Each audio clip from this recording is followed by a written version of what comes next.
Welcome back. This is the 8th in a video series on cybersecurity program development. All the videos are based on my book, Cybersecurity Program Development for Business, The Essential Planning Guide, published by Wiley. It is available at Amazon and at fine booksellers everywhere. Today's topic, the dreaded and much feared incident response planning. You are right to be spooked by incident response planning. First of all, it assumes that there is an incident. What fun is in that? I like to think of an incident response by recalling the lines delivered in the Ridley Scott movie The Martian by the rescued protagonist, Watney, to a bunch of young recruits. He tells them, at some point, everything is going to go south on you. Everything is going to go south and you're going to say, this is it. This is how I end.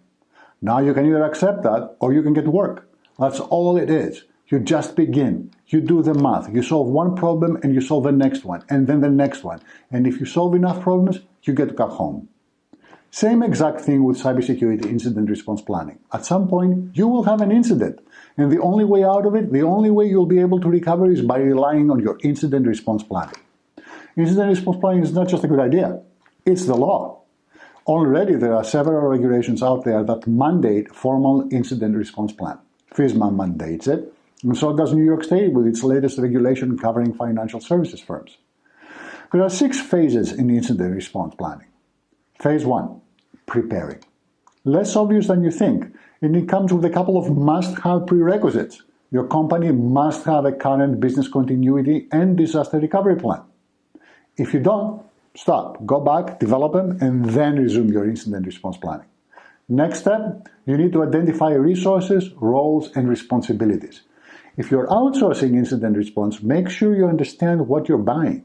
Read the service level agreement very carefully and ask a lot of questions. Finally, you need to ensure readily available and accessible documentation.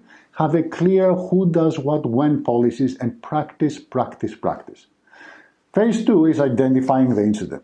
After all, if you haven't identified the incident, how do you respond to it?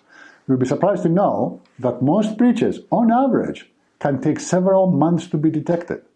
So how do you identify an incident? You start by 24/7, 365 monitoring of your environment. The best way to do this is to use a Security Information and Event Management System, SIEM for short.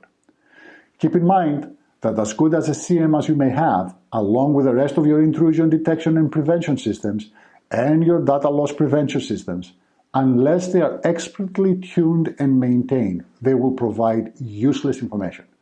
Tuning the system is not a job for the faint of heart. I recommend leaving it to experts to both select them and tune them for you. Next stage is containing the incident. This is where things go sideways for most executives.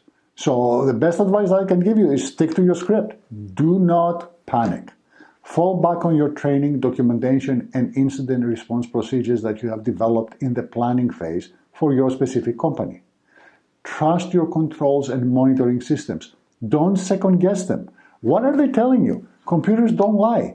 If they're telling you that there is an intruder, they're probably right. Analysis, forensic if may need be. Get the who, what, and how if possible, and especially if you're required by law. Don't start unplugging systems willy-nilly.